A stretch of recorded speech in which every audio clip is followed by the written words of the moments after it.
So ito yung power window na kinabit ko sa DA64V. Ito yung switch niya. At ito naman yung sa kabila. So try natin ibaba.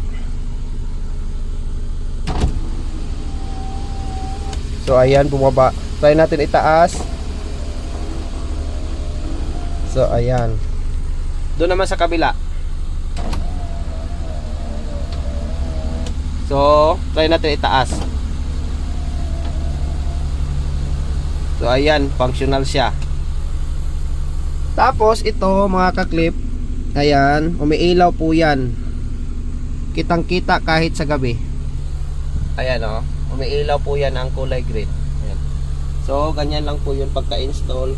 Ito yung sa driver side, dual switch. Tapos sa kabila naman is single switch sa passenger side. So ganyan lang po ang pagka-install sa power window mga kaklip. Napakadali lang po. So salamat.